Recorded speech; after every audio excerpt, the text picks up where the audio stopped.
guys, welcome back to my channel. My name is Jessica and this is my journey of weight loss.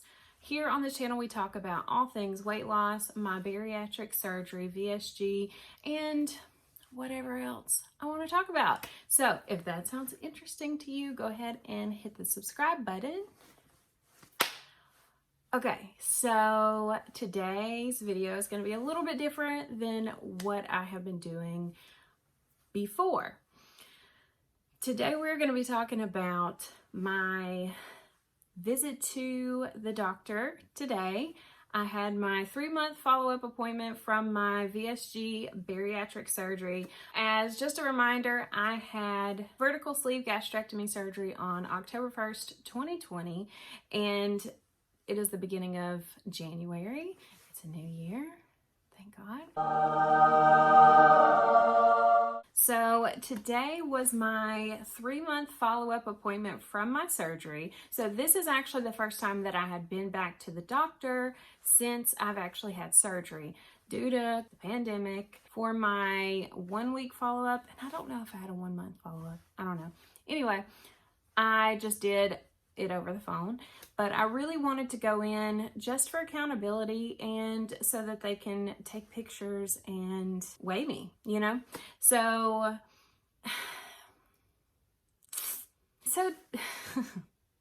the visit was interesting, to say the least. I met with the nurse practitioner. I believe she just does these follow-up appointments. This was not my surgeon that I met with. However, I know that this is kind of the things that I talk about today. I know that this is the protocols that I believe the surgeons that run the place kind of put into place, because of course the surgeons kind of say the same thing, but I really got to hear more of what their protocols and ways that they believe you should eat and things like that after your surgery today. So I recorded myself right as I got into the car after I left the appointment, just so I could kind of get it off my chest and so I wouldn't forget anything. So that is actually what this video is going to be. I am going to switch over to past me in the car and tell you about what happened today. It's interesting, a little bit frustrating, and I just want to share this to see if anybody else is kind of going through the same problems, and like, how do you feel about it? And what does your surgeon say to you? So here's me, and I'll meet you on the other side. All right, today is January 5th, 2021. I just actually left my 3-month post-op appointment. So based on their scale, from pre-op to now, I have lost 47 pounds total. And then I guess 37 since the morning of surgery. And she said that most people lose about 50 pounds, around 50 pounds at their 3-month mark. She said, but I didn't have like a ton to lose, so that could be why I'm a little bit under. And then also because I've been exercising sometimes, and then I've been consuming more protein than the range that they gave. They gave us like a goal of between 60 and 80 grams of protein a day. Sometimes I get like 100 and something grams and not even realize it. So she said that because I've been consuming a lot of protein and been working out, it could be because I've been gaining muscle and that kind of thing. But I'm perfectly happy with where I'm at this point. I feel like close to 50 pounds in 3 months is huge. So I'm happy. Now, I've done a lot of research. I know a lot about health, and I'm like super grateful for all of the research that I've done last year, because I've heard a lot of different people's opinions and thoughts, and this is just people in the health community. This is people in the bariatric surgery community, doctors, just I've had so much different input, but I've come to a place to where I'm very confident in the knowledge that I have. And the knowledge that I have is I don't feel like I need to only consume 30 grams of carbs a day. Because if I did that, I wouldn't be able to eat fruits and vegetables. And you cannot tell me that eating nothing but like lean chicken, she even said pork rinds. Pork rinds, what else do you eat in keto? A bunch of cheese and all of that, all of this processed or potentially hormonally injected food is better than plants. I had to take what she was saying with a grain of salt and eat the meat, throw away the bones, if you understand that expression, because she was dead set on it. And so I even asked, I said, okay, so is that something that you recommend for life, or is this something that you recommend until you hit your weight loss goal, and then you recommend incorporating more carbs back into your diet? She said for life. You want me to be on keto for life? That's the problem. It's the problem because I've tried keto before. I've tried keto before this. I was never really down for keto. Not because I'm a super big like bread eater or whatever, but because it is so hard to stay under 20 or 30 grams of carbs, because like, again, vegetables have carbs, like they're carbs, but they're good carbs. They're healthy for you. That's how you get your nutrients and stuff. I don't get it. I don't get it. I'm going to continue to do what I'm doing. Oh, I asked her too, do you have a recommended calorie range or target or something like that that you want to eat a day?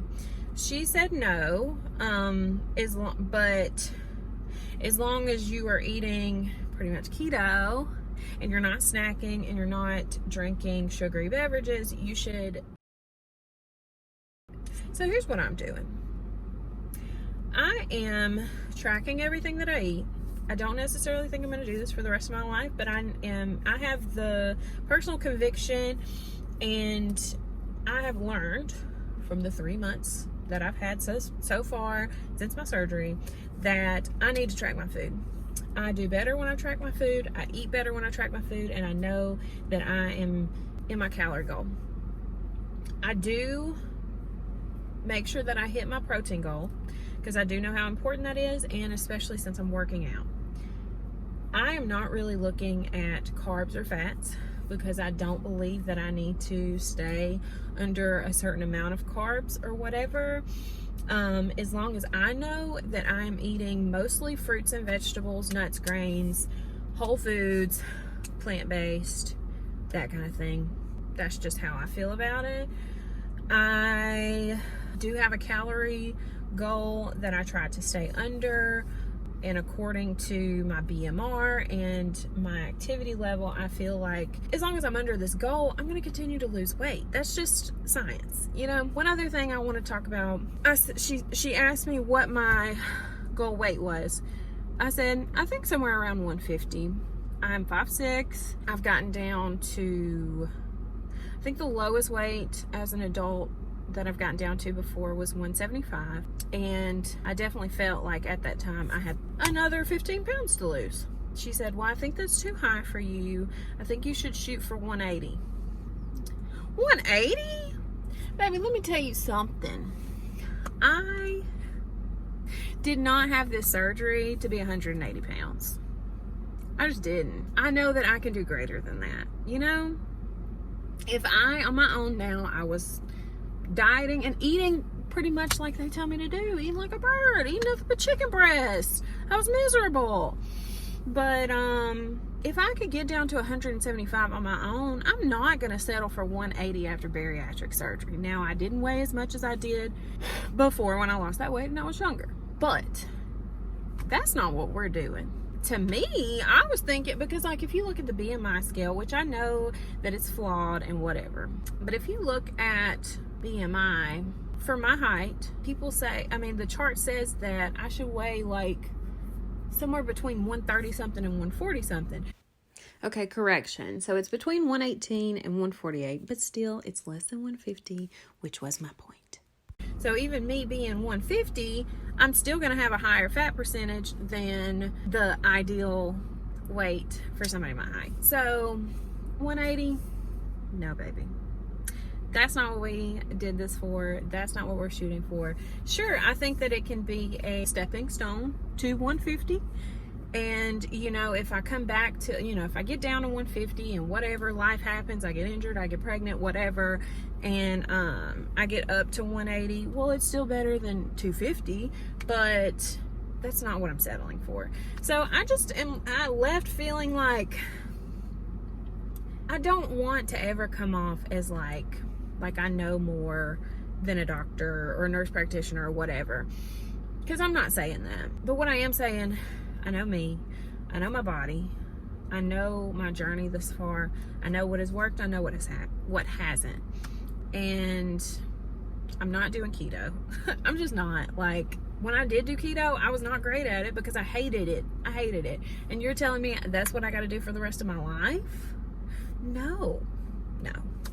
So, I don't know. I just left feeling a certain type of way, which is why I wanted to come straight to my car and make this video, just so that I didn't forget anything and that I could just react naturally. So, that is it for now. Okay. That was a lot, right? Yeah. So, the only other thing that I want to add to what I said earlier, as I was thinking about it a little bit more, I feel like when you put protocols or diets in place like this, you are setting your patients up to fail. Now, I think a lot of people who end up getting bariatric surgery, of course, have tried diets in the past, right? I am the queen of diets. I have dieted for the last 10 years of my life, on and off. And for me, I would restrict so much to the point to where I would binge. And there's got to be a balance. And that is what I'm learning in a lot of areas in life. But to tell people that for the rest of your life, you can't eat more than 30 carbs just blows my mind. You are setting people up to fail. You just are.